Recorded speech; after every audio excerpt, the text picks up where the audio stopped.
Hello,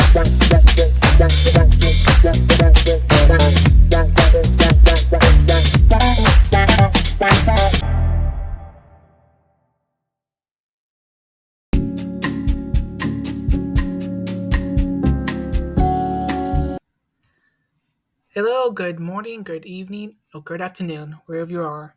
This is to be continued, and this is going to be a new-ish style of video I'm going to call Unleashed. I'm hoping this will be a little bit longer, more chiller. It's going to take me a little bit a more while to create this, but just want to talk about kind of the future-ish and the goals that I hope that'll be done and what could be done. So yeah, today was a semi-busy day. You saw the weird chaos that happened in the House earlier on. As many know, Mike Johnson's got essentially reelected into the House speakership position. With there was a couple holdouts, two were able to change their mind, with one not. And we'll get more into that. But anyway, kind of go dive into topics on how this new House majority, this slim majority, can improve and maybe avoid failure in the 26 midterms. As we see, we got the official numbers from the Wikipedia page, and in a minute, a map of the whole districts will appear on the screen. You see the Republicans, they're working with a 220 majority. Right now it's 218 due to two resignations.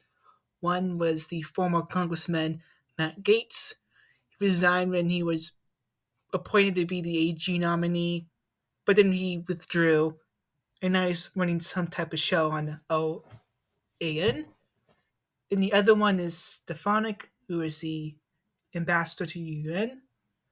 So right now, until the seats get filled, they are working with a small, slim majority, and even slimmer, still with 220. And this poses a dilemma because you're working with a small majority of the government, and they could easily lose it, like a snap, which appears into question on how does the House Republicans move forward. And there was a big concern with the vote today that the whole thing could be thrown into chaos. Luckily, it didn't. It didn't go past one round of voting. Could have seen at least 50 rounds, maybe less, more. Who knows? But luckily, they avoided some chaos. But they need to learn how to not to contain the chaos because voters are watching, and if they see the House constantly in chaos, not fulfilling Trump's mandate, it's going to not reflect any kinder in 26. And while there is strength in uniqueness, individuality, as you see, the Democrats, they all line up behind their choice, but a Republican speaker amongst theirs. There needs to be a balancing act because Democrats like to point out, oh look, the GOP's in a civil war. Really got all of them just line up, going, yes man, yes man, yes man. Then it's like, what's the point? Y'all, know, cow, kowtow. Ah, what's the bad word for that? Blind obedience to whoever they choose, whether it was Pelosi or now Jeffries. And anyway, with a small, minority majority in the House, a majority in the Senate, and soon a Republican president in the White House, the Republicans need to act. And they cannot make the same mistake they did back in 2016 when there was a trifecta and nothing happened. The agenda must be passed, swiftly and efficiently because the American people are counting on this agenda to be passed. They're counting on it to move forward. That's why they voted for Trump. They didn't vote for a House majority. They didn't vote for a Senate majority. They voted for president.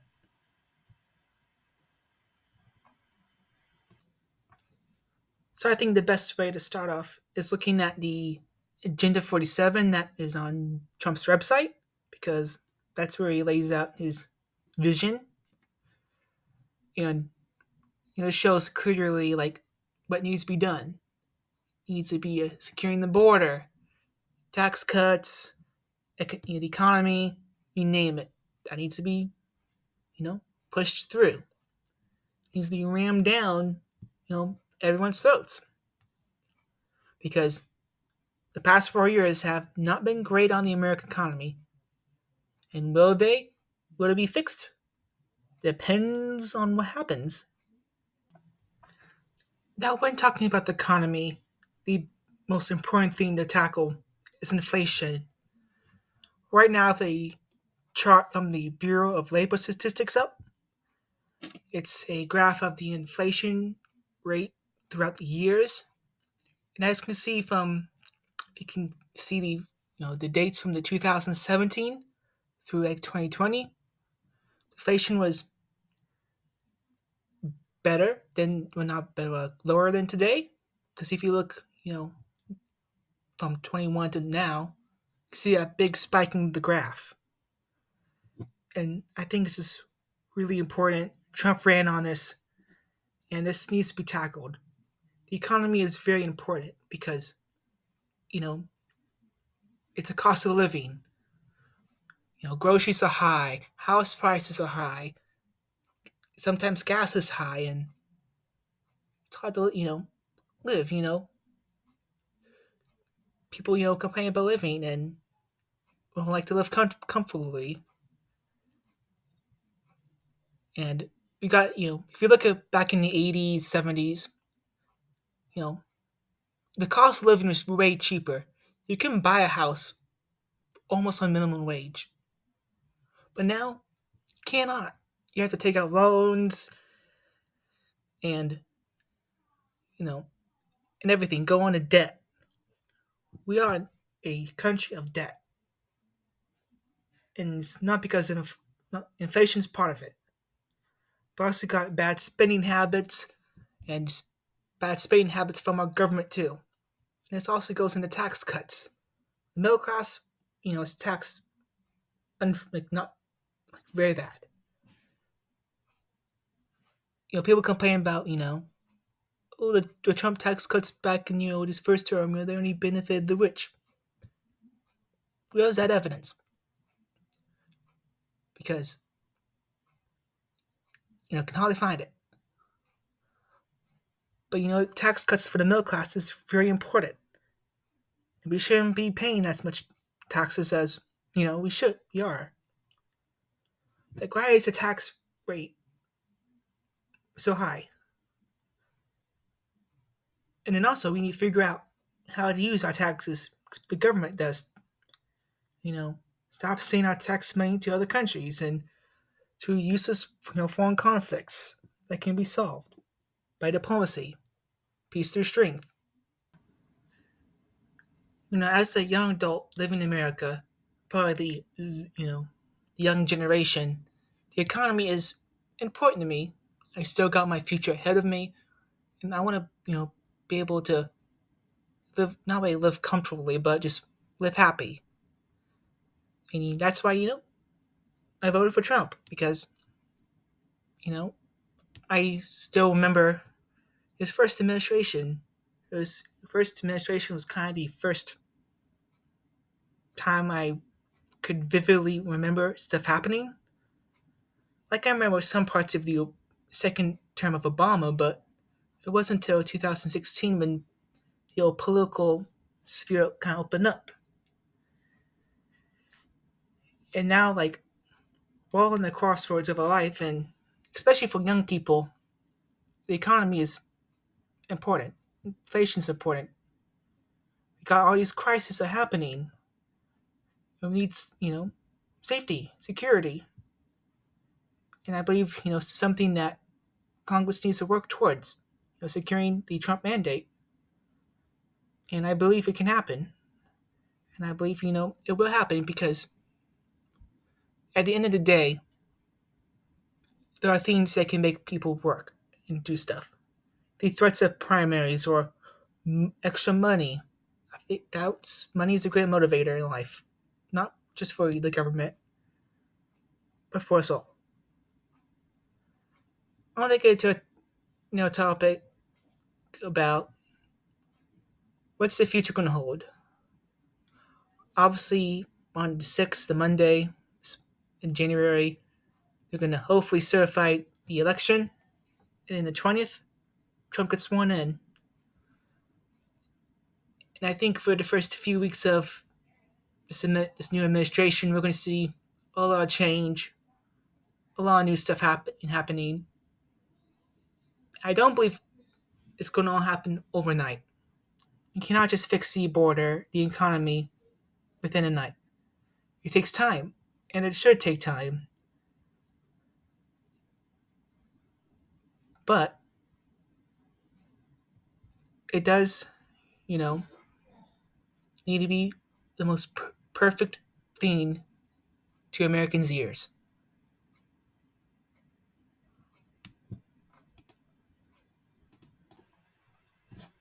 Now, I want there just to be a general, conversation about the future. How optimistic can we be? And I believe we can be pretty optimistic. Because no matter what happens, you always come out on top. Because there's two things in life that are always constant. You wake up in the morning, and that there is a God in the universe, a God that loves you. I know I haven't talked about, religion at all in the past few videos, but you can tell by the nature of my political beliefs, you can probably guess my religious ones too. I am a Christian. I believe Lord Almighty and His Son Jesus Christ. And I believe that's a good, constant to remember.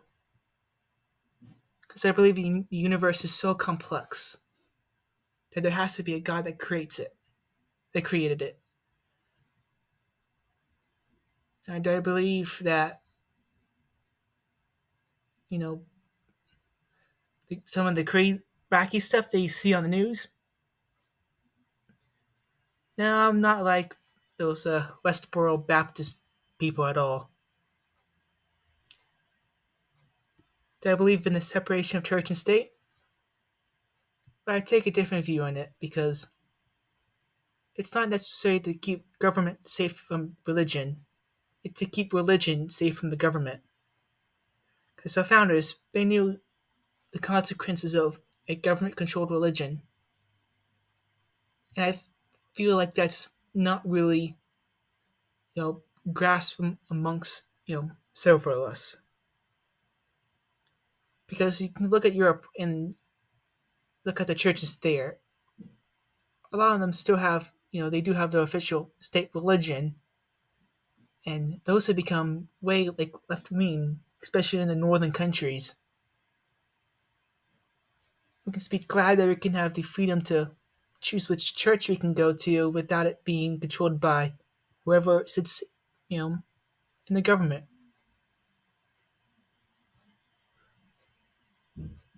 Yes, I do believe this in the sanctity of life, though I am very much pragmatic about it. And I think it's time to recognize that there needs to be a new strategy employed.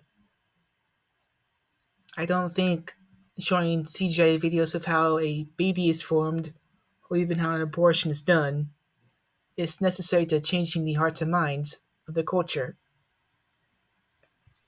It has to be done, through philosophy and logic, through the culture, because you can't change minds just by pure raw emotions. I believe that if any Republican other than Trump ran, was the nominee in 24, they could have lost because of this single issue of abortion. Ironically, leaving up to states is probably the best ideal solution because it gives more to fight on, more ground. It's easier. Now, I do want to cover somewhat of the future of this channel. I know last video I think I did, talk about some of, that, but I want to go into depth here.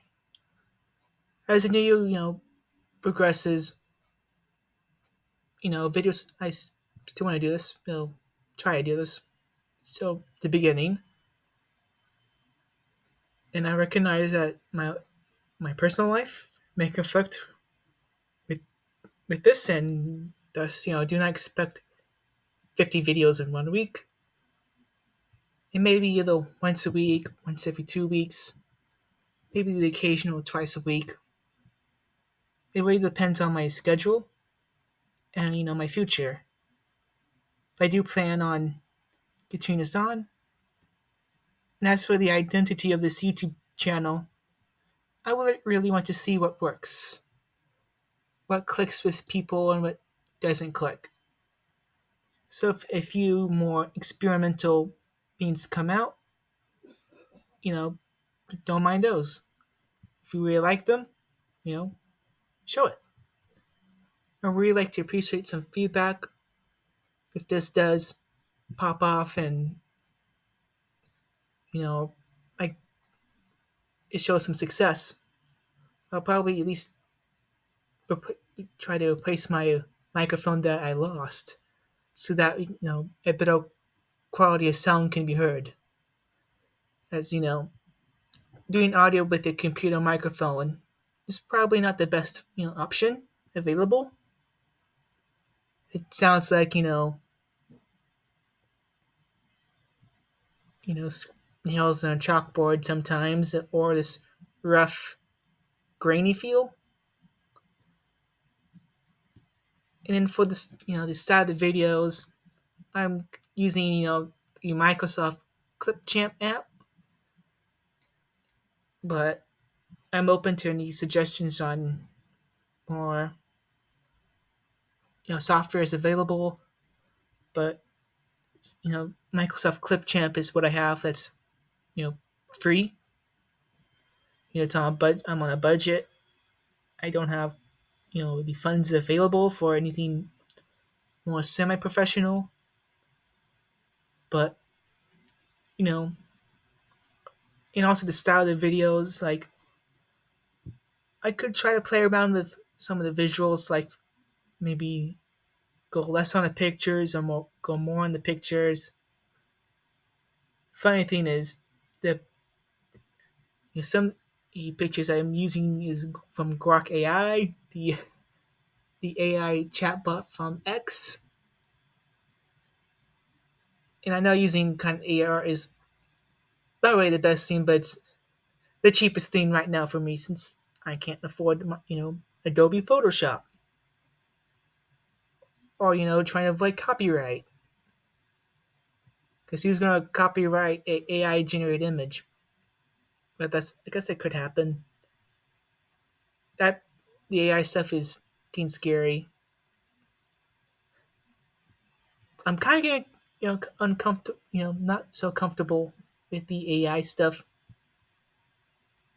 I'll probably be freaked out if I go to store in the future and there was like a robot checking me out. That'd be creepy. I hope that doesn't get to that point. I think it'd be really bad for the economy. But aside from that side tangent, hopefully I can continue, on. Probably the length of the videos will remain below, 10 minutes minus the Unleashed episodes, and if I can get live streaming to work, then obviously those are going to be a little bit longer. Of course, if I can't get those, any the live streams to work, then live streaming will be off the table, but I do hope to at least do something with that ability. And if I can make it to at least, if there's at least 100 or a couple hundred people that decide to subscribe by at least, I don't know, next year or so, and do have a big project planned, or something I kind of been thinking about, wanting to do, because I haven't seen really anyone do it so far. But something that I think it should be done, and something that could be done. So, anyways, this is going to be the end of this video. I hope everyone has a great day. Stay frosty. It's going to be chilly unless you live in Hawaii. But for everyone else, have a great day.